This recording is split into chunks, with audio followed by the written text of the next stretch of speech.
Hello and welcome to the DM's Book Club, your favorite place for random Dungeons and Dragons knowledge that you want to put into your campaign or, quite frankly, ignore and just listen because you just need some companionship in your ears. I'm Ryan.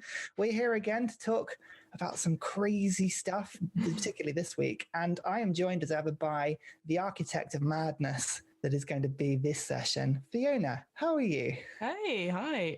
Architect of Magnus. I'll put that on my CV, I think. That's slightly better than my normal job title. So I'm good. I'm good. Get it into your normal job. That's the challenge. Oh, okay. Well, but without anyone realizing. Okay. Yeah. I'll do that. Slip it into the email footer. I'm sure you'd be fine. Oh my goodness, yes. Last time, and probably the session before that, I lose total track of the episodes and their orders because I am, of course, the bastion of reliability and organization that you depend on so thoroughly. But put that in your CV, yeah. I really should. That is in my footer, I tell you, that's horrific. We've spoken a lot about rules and options that people can throw into Dungeons and Dragons and the campaigns and one-shots that they put in. Mm-hmm. So, what are we doing this week? Not that at all. So I've been thinking, because obviously a lot of what we have discussed in the last two episodes is different types of like changing the adventure as itself. So we've got obviously in the player's handbook and the DM's guide, it gives you rules. And then later on it says, just ignore the rules and put in your own rules, which is a great rule, I think. But one of the bugbears I have in any sort of RPG game is that I quite like playing characters or in different settings that are not used to my own. But then there's always someone that comes in and goes, let's add guns, let's add explosions. And I go, oh, God, I want to get away from that sort of thing. Not that my life is full of guns and explosions, I will say, but it just, I guess the way mainstream media is today, there's always a lot about gun control and there's a lot of stuff like that. And it's a political issue in itself, which we won't get too deep into because that's not the kind of podcast it is. So I have all that sort of baggage that comes with sort of that. And then I read about the Giff. And I thought, these are a fun caricature. I just wanted to go into a little bit of detail about the Giff or Giff. It depends on how you pronounce it, I guess. And really think about, like, what is their sort of role? Because it's essentially, it's just one page in Mordenkainen's Tome of Foes. It's page 204. And essentially, it's a sort of playable race or playable monster that you could put into any of your campaign settings, whether it's a fantasy one, maybe it's a bit more sci-fi one, as they originally were a part of, and just, probably try and fix it in somewhere. So it's a race that does rely on guns and gunpowder and explosives as their sort of main, not quirk, but main thing. That's what they're all about, essentially. Yeah, I like the use of the word caricature because that is exactly what I think these guys are in a funny way. And they've been around in D&D for a little while, I think. I seem to remember them in 3rd edition when I first started, and I don't know whether they were older than that, but I mean, they are ridiculous. So, I mean, describe them. If a Giff walked into the room, what would we be looking at? Well, I think we'd all know if a Giff walked into the room, so to speak. Essentially, imagine a 7-foot-tall hippo person. And that's the first thing you notice. It's a hippo that's bipedal. Second of all, it's probably in military uniform. So like the image, that's the drawing, in the book is absolutely amazing. It is, it really is a big, broad hippo person, bipedal, holding a musket in a sort of very sort of, I guess, I don't know really what the term is, but it's not necessarily Renaissance sort of outfit, but it's certainly a military outfit, which you go, oh yes, I've seen this in films. I've seen this in certain, like, how can I put it, colonialism sort of images. And that's one of the things I do feel is a little bit problematic, because obviously when you think of colonialism, you think of the British Empire going, oh, jolly good. And that, again, is that sort of caricature that comes out. And then you're like, ooh, there's been issues around that. But essentially, they come originally from 2nd edition of D&D in a campaign setting known as Spelljammer, which everyone, from the forums I was looking at yesterday, everyone really loves Spelljammer. But it turns out it's just D&D in space. In Spelljammer, you can play a whole different kinds of sort of monstrous races. There's like beholders, there's like other kinds of sort of lizard folk that people can play. And it's interesting. I think it was that first sort of setting where you could play different races that weren't necessarily elves, dwarves, humans, etc., but in space. So it had all these different things. And I think it really opened up the imagination. And then ever since then, it seems to be like they bring back certain elements of Spelljammer, so like the Giff, into certain things. And in all the YouTube comments, it goes, this is great, but we'd like a 5th edition Spelljammer setting, please. And you're like, oh, God.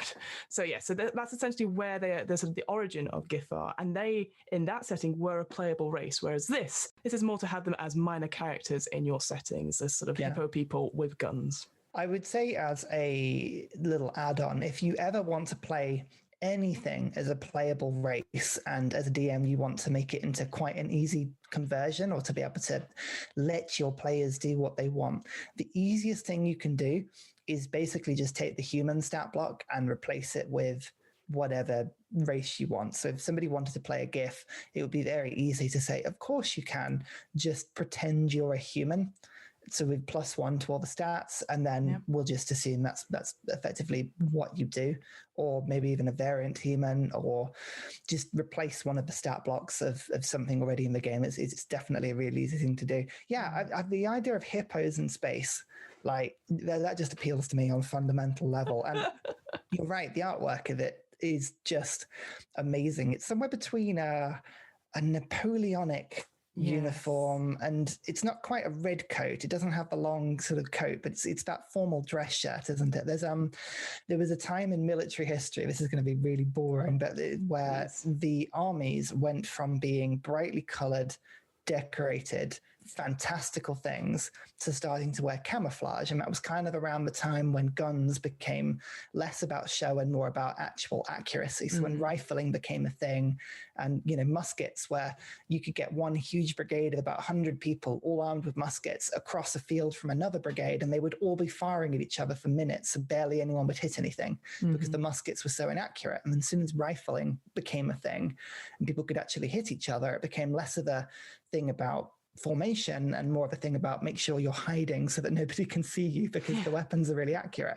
So this is sort of that, it reminds me of that sort of really bright dress uniform-esque sort of ness to it. And the musket this guy is holding is just ridiculous. I mean, we spoke about Renaissance firearms last time round because they actually are in the Dungeon Master's Guide. And I believe these are the same rules that are being sort of put in here.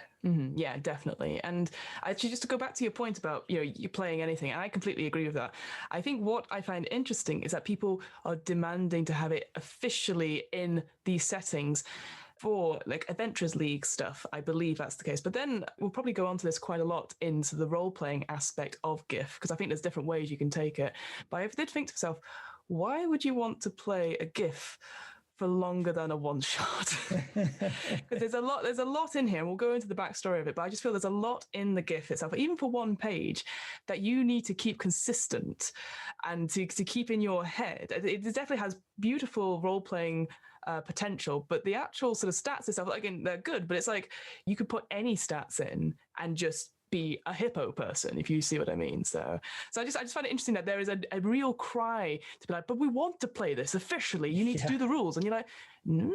As we've discussed before, when creating like magic items or creating anything, a monster even, is to do it, test it, doesn't work, doesn't matter because no one will know, So. And not every race needs to have unique rules that change the game in some way. As I say, just use the human stat block. It's really easy to do, and you can easily sort of put them into the game. They have an amazing background, and as you say, there are huge role-playing focuses and opportunities here. So tell us a little bit more about who the Giff are. So the Giff are essentially I keep saying hippo people as if it's going to make it more natural. It's not natural. They're a culture of hippo people who are defined by their military, essentially.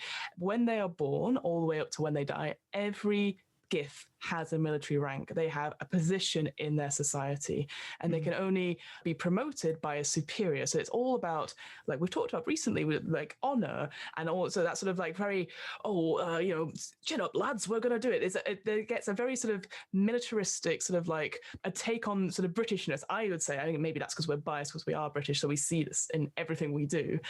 But they love guns. They love explosions stuff, and they are actually very adept at creating explosives and stuff, to the point where it describes them as being as intelligent as the average human, but because their focus is so narrow on like gunpowder, essentially, like they will be happily paid for their services in kegs of gunpowder over jewels and over coin, etc., that they seem dim-witted in sort of quotation marks, which I thought is very interesting. Like, you would see someone who is dim-witted because they own a firearm that could really kill, or they are very clever at making stuff together. I thought that was just a very interesting sort of thing, to think that this race is just so focused on one thing that you would think they're small-minded, when actually they're incredibly dangerous, and you shouldn't think of them as small-minded, I guess. Exactly, and renowned for what they do. Yeah, it's just this obsession with things that make big explosions and lots of smoke. And it's funny because it doesn't at any point mention the fact that the guns or the explosions have to be potent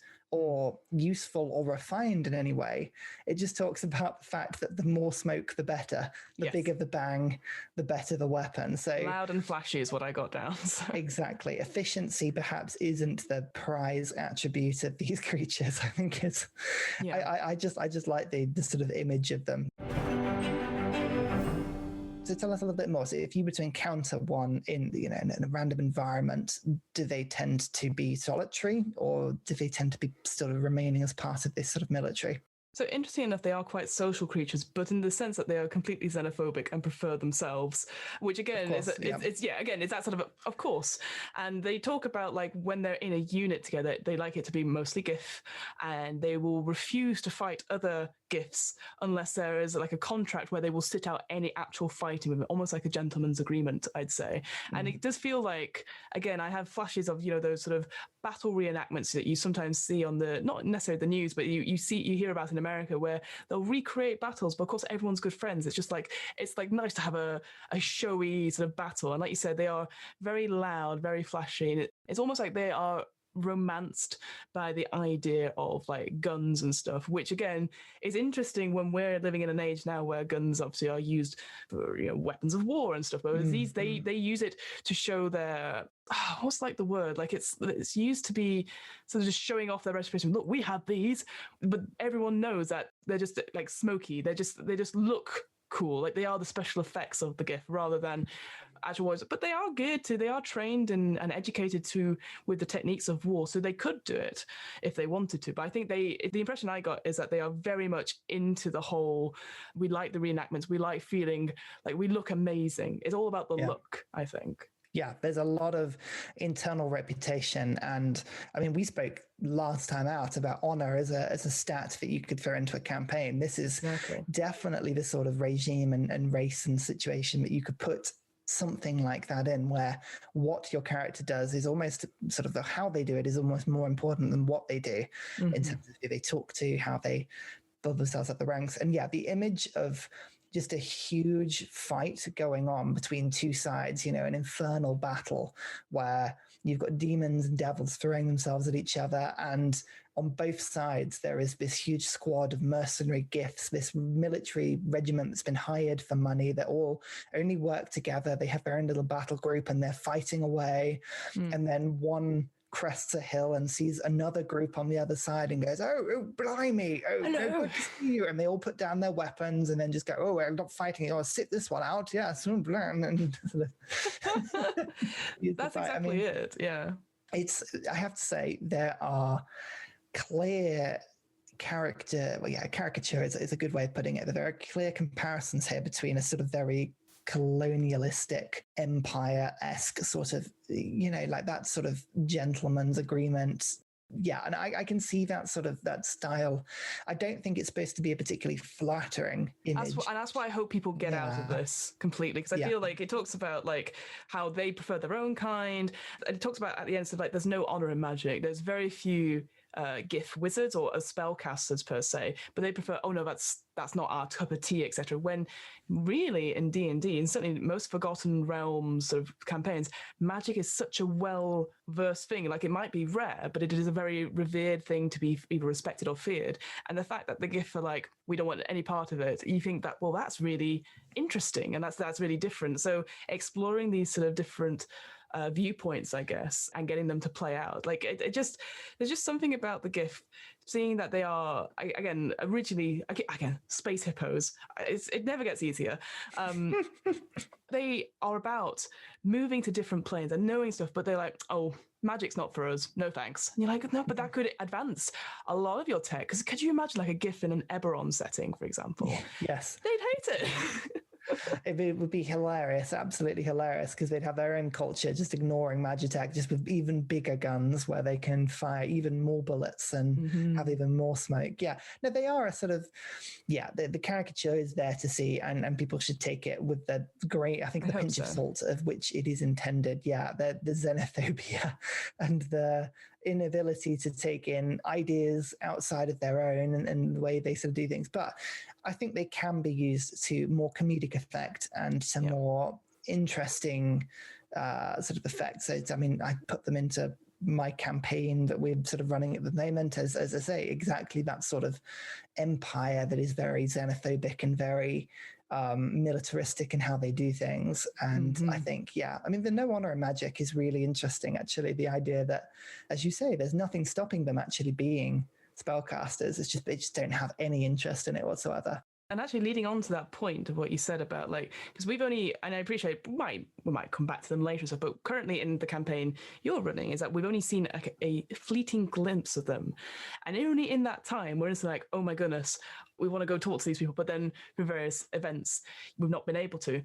And I think that's perfect. This is the thing, and that's why I was coming back to before. I was reading all these comments about people going, "Oh, we want to play the GIF. It's why aren't they official?" And I'm thinking they are such caricatures.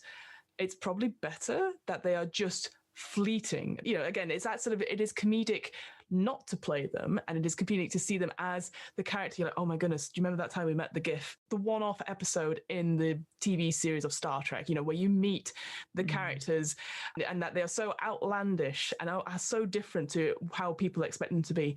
Imagine if you had a GIF in your party all the bloody time. Yeah. No. it would be intense. I think one of the theories I've always had about making a character is the idea that if you want to make a character with extreme social tendencies or tics or a very strong personality, often less is more. Yes. And you should treat these things with, like, the idea that you're making a glass of squash rather than anything else. If you think about, you've got water, which is the average boring featureless character, you know, the human with no personality traits and sits behind a desk every day and that's all they do. And the crazy attributes you want to bring into the character, say the tragic backstory, or in this case, the xenophobic military past that comes with the GIF, you treat that as squash. And the more potent the character trait and the more extreme that it may be, the less of it you need to make the same end product. If you just have that by itself, it's going to be so impalatable after a little while that playing a character over a longer term is going to be trickier. I think a lot of people rush into making characters who have very, very extreme personalities. Yes. And they don't work over a longer period of time because they become caricatures in themselves. Yeah. So the GIF, I think, are going to be one of those people where if you went full in, absolutely steaming in on all of the different caricatures they've got, you would get very quickly bored of it. And people would get very quickly bored of your character and would find it a bit of a pain quickly. It's all about introducing subtlety. So you could have a GIF that is very pleasant and very friendly and, you know, is less of the sort of like, oh, magic users, rubbish, blah, blah. And every time someone casts a spell, and more of the just sort of quiet. And if they say, oh, would you like this scroll? Oh, no, not for me. I've got Bertha here. It's fine. And just with more of a subtle approach to it, I think that's where you're going to find more success with them. Absolutely. Yeah. Like I've definitely been in one shots. And I mean, to be fair, to an extent, I've been like this in a campaign where you have the strong personality, but it's not necessarily tied to the culture of it. It is the individual. And I think it feels like almost like why people want to play this as a playable race is like, oh, it's an excuse to be X, Y, and Z. And it feels a little bit, what's the phrase? It's like, it feels like a lot of spotlight taking, because you could be in the middle of a really tough negotiation and then you say, my GIF says, well, this is just a blah, blah, blah. And you're like, oh, that's ruined the whole tension. It's ruined the whole moment.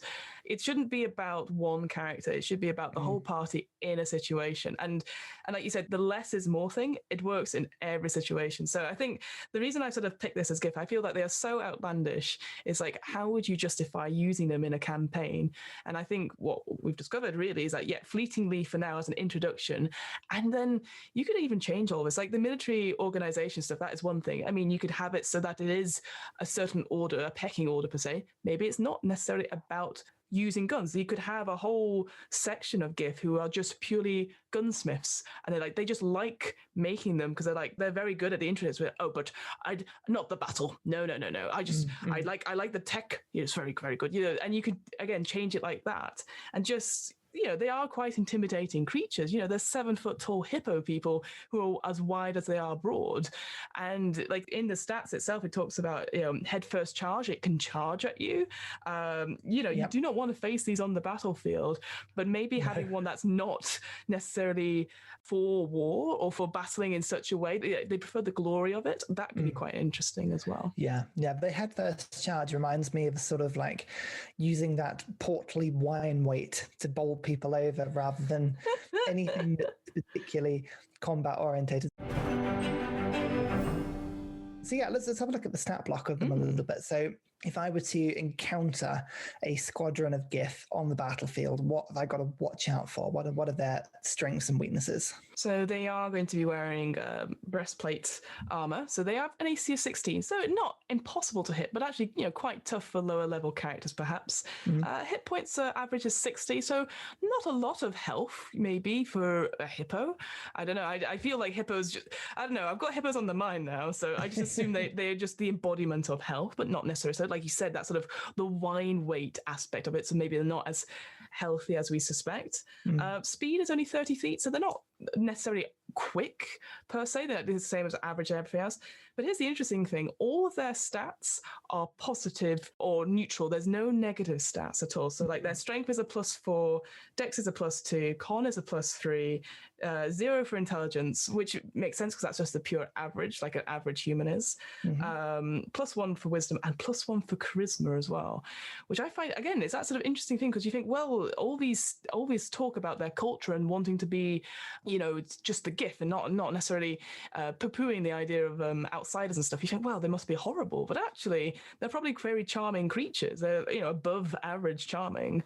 So I thought that was quite interesting as well. Like there's not necessarily because you can dislike someone who's perfectly charming.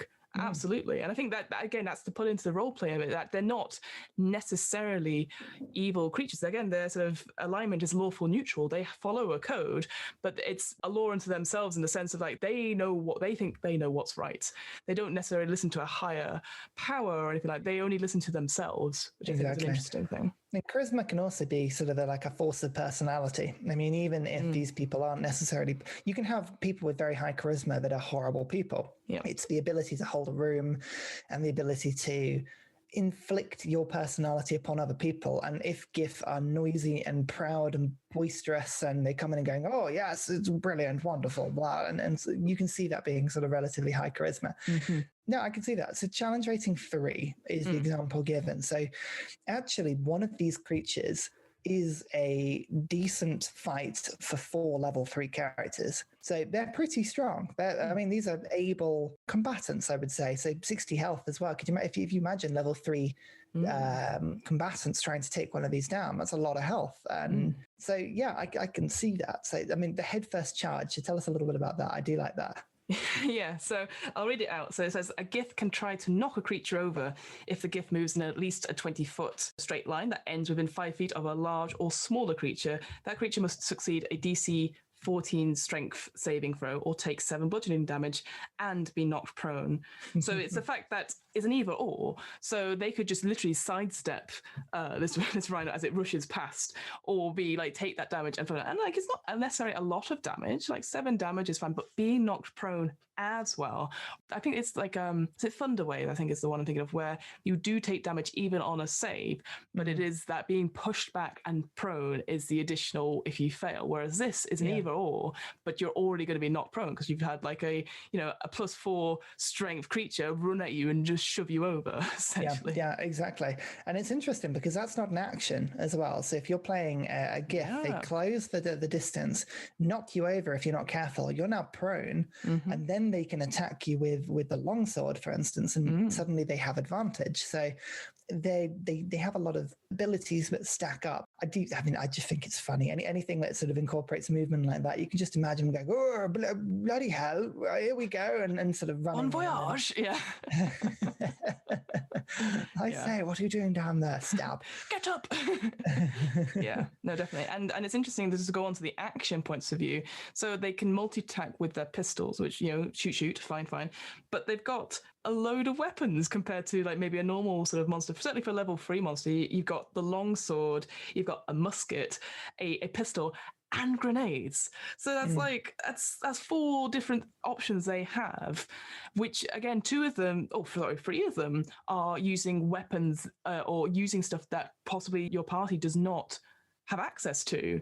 So again, it's like, oh god, they've got firepower and they can hit me from short and long range, and it could be quite intense. So there's actually a lot to this character. So yeah, anything with a 1-a-day feature is always interesting because they always tend to be big opening round salvos the DM can pull out and really make the party go, oh bugger, right, we've taken a load of damage, change their plans. And fragmentation grenade, each creature within 20 feet of the grenade's detonation, that is the radius of, I believe, a fireball. So it's pretty big, 5d6 damage. Yeah, against level 3 characters, that's enough to really do some serious hurt. So it is an interesting one. I mean, 1 a day is one of those things where if you had one of these in your party, I could see it not being particularly helpful. You'd need to carry a wagon of grenades behind them so they could restock. Maybe you could always home rule it. I don't know, but yeah, so it's a proper Hail Mary, isn't it? I like that idea. It's like, oh, it's my turn, is it? Okay. Yep. Bah. Here we go. Heads down. Heads down, friends. But I think the thing that I miss about the static block, and maybe you can read this a little differently to me, but when it says multi-attack, it only says pistol attacks. Yeah. So the longsword and the musket don't get 2 attacks. And the pistol does almost the same damage as the musket and almost has the same range as the musket. So it makes you think, well, why are they not just using the pistol in all of their attacks? Like for me, I feel like the musket probably is a little bit of a wasted opportunity. Like maybe the musket could have made up for that by maybe doing a little bit more damage or having like a sort of knocking prone ability or do something that's a little bit different. Because to me, doing 1d12 over 1d10, which isn't that much of a difference, and having 10 feet of extra range on a normal attack and 30 on a long range attack, does that make up for the fact that you're only firing once over 2 times? I don't know. It just seems a bit weird to me. I guess it depends on how many Giff you're fighting, perhaps.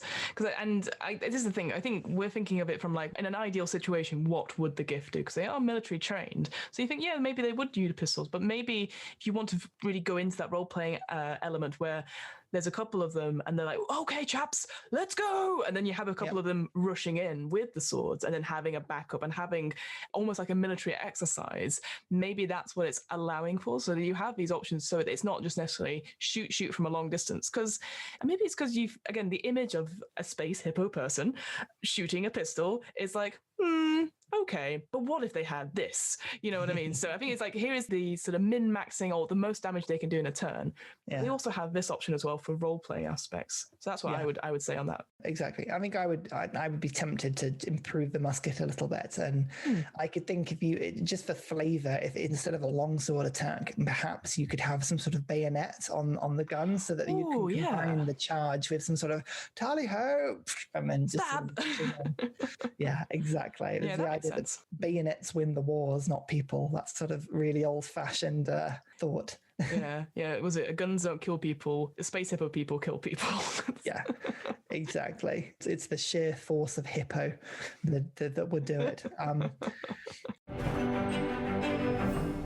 Finally, it seems like the Giff have a little bit of a Hail Mary if they choose to use it. Do they? What are you referring to? The gunpowder by the keg option. Oh, right. Yeah. So I was like, that's not in the stat block. Yes. They do have sort of spare gunpowder in these kegs that just happen to have around. Essentially, they will light one of these kegs and then throw it up to 15 feet because they are strong, beefy hippo people. And with it, it explodes at the start of the next turn, which makes sense because it's, again, Hail Mary out. And each creature within 20 feet must make a dex saving throw of 12. And on a fail save, you take 24 fire damage and knock prone, and then you take half as much. And every other keg within the exploding keg has a 50% chance of it. So you can imagine, like, if you were doing sort of a gunpowder plot-esque type thing underneath the space hippo parliament, essentially, and doing something like that, just blowing up this whole room of kegs and stuff. An amazing thing, but it could definitely seriously wound quite a few people if they're trying to like escape, perhaps. That'll be a really interesting. Yeah, exactly. And I just have the image of, as you say, of like a sort of naval combat where they just sort of leave these things in the water to explode, ships chasing them, or fling them in trebuchets, or just anything to make really big bangs effectively. That'd be really good. Yeah, really good. So if you were going to put one of these in a campaign, then give me a situation. Like, would you create a character? Would you put them in as a race or a nation? Like, where would you be tempted to go with them? I would be tempted not as a playable race. I think I've sort of spoken to that going like, oh God, because otherwise I feel like then it means that players, if they die accidentally, but I want to play a Giff next, because you've sort of enticed them to be like, oh, well, this race in this world. So I think I would just make it as not a playable race, but I'd have it in as a nation of some sort. And I think I would like to see more than just... It talks about the military organization. So they're all trained for war. But actually, I'd like to see more about what I think Giff are normally do. They are like the politicians of the world. They sit in chambers and they talk, and it's very like, oh, jolly good, that sort of thing. Basically, they're all Boris Johnson sat in a room, and that's sort of like that, the way they talk is about. So I'd be interested to see like a council of Giff, and you go, and you say, well, there's trouble here. Like, oh yes, that sounds terrible, doesn't it? Yes, well, we'll send somebody. Okay, on your way now, because they don't like messing with the affairs outside of it, but like, imagine having elected Giff, like, again, the way the organization works, everyone has to play a role, and some people have to be the politician side to it or be the face of it. And maybe that's just too realistic for what we're going through in politics now. But I just, now that I watch like the BBC News like most days and see like the briefings and stuff, I'm like, oh yeah, Space Hippo is talking again. Exactly. And I could imagine some sort of space council with them on, where the military ranking becomes almost like a sort of comedy moment in itself, where you're speaking to the council and the admiral's like, oh yes, wonderful, right, Captain, would you go and do that? Oh yes, Admiral, of course I will. And they turn around and go, Lieutenant, could you do this? Oh yes, Captain, of course. And then they turn around and go, oh, First Mate, would you do this for me? Oh yes, of course, Lieutenant, yes. And then they just sort of keep going until it goes all the way down. Yeah. That would be cool. The other thing I was thinking of as well, because again, the big thing that comes to mind is the Jadoon from Doctor Who. So they're space rhinos, technically, but they are very xenophobic in the sense that they are part of a martial law, and they go around and they go, your planet has been voided. We're going to destroy it. So, a bit like Vogons, essentially. But again, because they're 7-8 feet tall, they're big.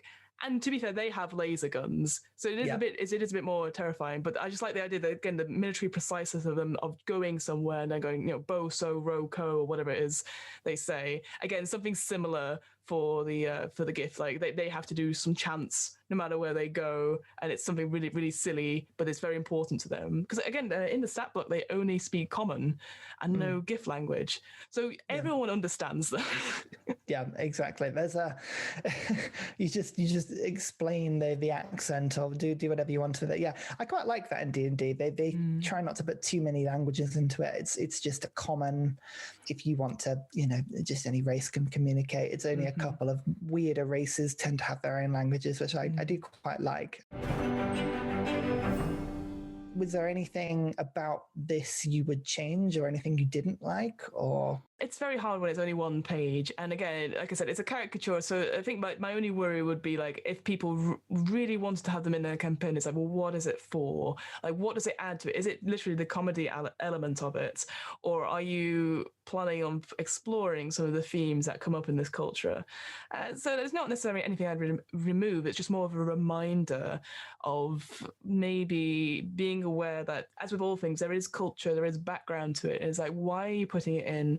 Does it add value to the campaign? And are your players okay with it? And like, again, that's the thing. When it's a throwaway caricature that you only see in one episode, that's fine. But if it's a longer, more political campaign, perhaps, then maybe you need to consider it. The only other idea I had, actually, if I was going to implement it into a campaign, I've written it down as like the most dangerous prey, where your players wake up on an island and you're being hunted by Giff. You know, it's like the most dangerous predator is man itself, but it's actually, no, it's not, it's Giff. And you have to run and stuff like that. And that again, it's a one shot in itself that the Giff are like, oh, we just want some practice. Let's go target, you know. But then it has that sort of horror element to it when the caricature is so bizarre. And I think that's it. I think there's a mixture of, do you do it for comedy effect, or do you do it for more comedy effect balanced by the horror element that, oh no, you're the target? Because I guess that's the thing. It's like, when are you going to, as your party, are you coming in to interact with them?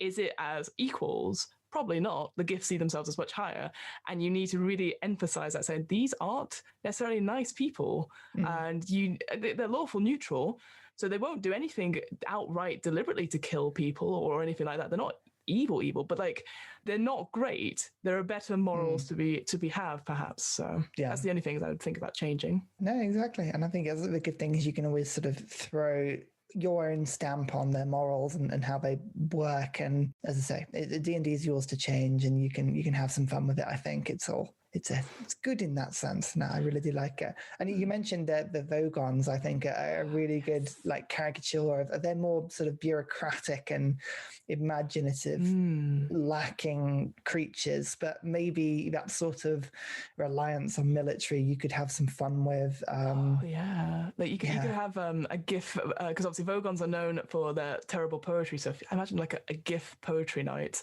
it's just all about guns. My musket, Betty, she is great. They have 17 different words for types of gunpowder smoke. And like frothy. It's voluptuous, this particular whiff of gunpowder. Oh yes, no, I like that a lot. Gunpowder flavored tea or something that's just like that. I think that is a thing, isn't it? Like maybe not gunpowder. I'm sure there's a thing that's gunpowder-esque. There's definitely lapsang souchong, which is smoky, but I'm sure there must be. I'm going to have to look that up now. Not that I want to drink it, by the way. Got grit in it. Not at all. But I think that's the thing that came to mind for myself the most. I mean, in terms of other sort of things, I mean, if you ever want to get your head around the way that these guys sort of would work, then really you don't really need to go much further than real life examples of the Royal Navy companies and the Napoleonic Wars and how armies interacted and moved around in that sense. I think you could get some good historical examples of that. I mean, is there anything that came to mind in terms of other reading and other places you could go to get some inspiration on this? So you've just sparked off like a memory. You know how the sort of army and stuff has those posters every year saying join the army or join the navy? Can you imagine a Giff version of that? Would be great. Join us, but only if you're Giff. That sort of Lord Kitchener-esque type. We need you. In terms of other things I'd include, so obviously I've talked about the Jadoon from Doctor Who. There's like again lots of episodes in the TV show about them, and again that's one way of portraying them. If you're thinking of space cops who look very, very different, who are alien in quotation marks, then the Jadoon there are quite good. Doctor Who in general is a good recommendation.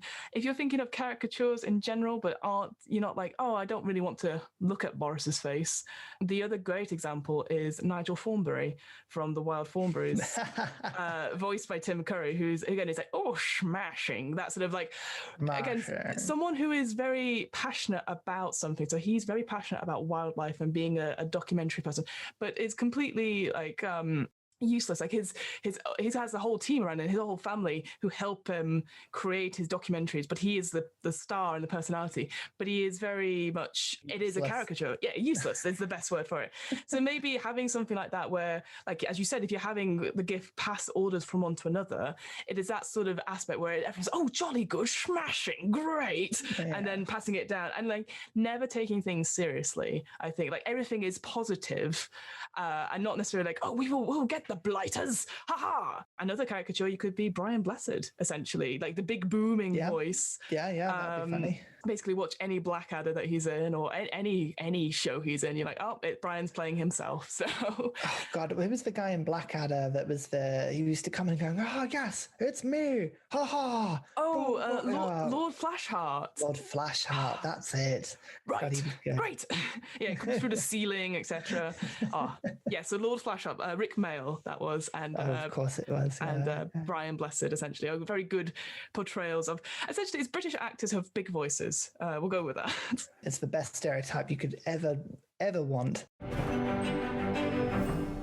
Thank you for that. That was, you know what, for one page, that was a lot to talk about, and that was a really, really good pick. I can't wait to keep putting Giff into my campaigns and watch you all try and deal with their endless military regime. Could you imagine if we combined that with the honor score, and we have to keep rolling honor scores to see how well we do with the Giff?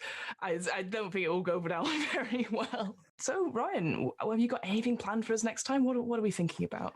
Well, something a little bit different. We're going to be doing a little bit of a workshop together, you and I, as we talk about the idea of DMing for the first time. Mm-hmm. So one of the biggest step-ups in D&D is the first time you try and do any sort of dungeon mastering and take controlling of a group. You have maybe your own ideas for a campaign. You've never done it before. You don't know what to expect.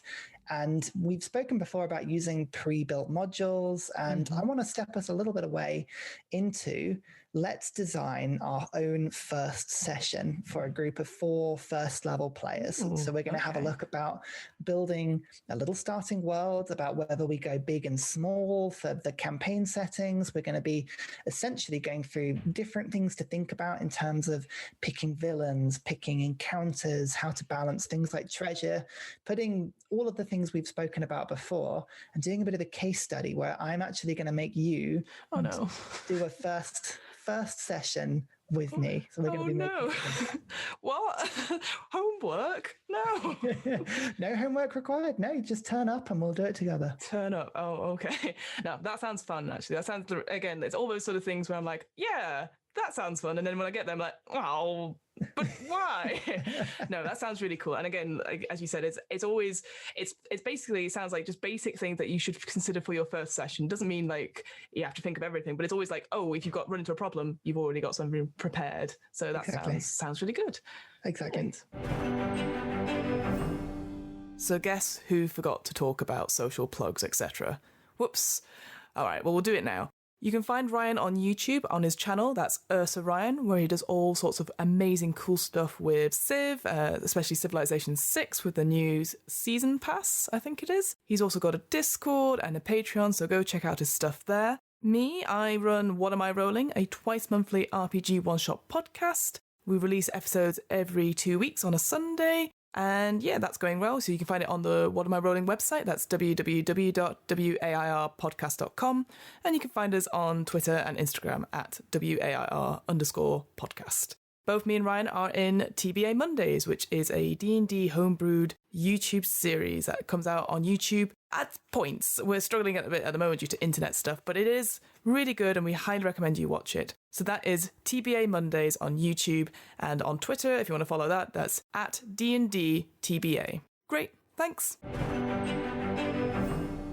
That was really good fun. And thank you very much for listening, everybody. We will catch you next time. Bye. Bye.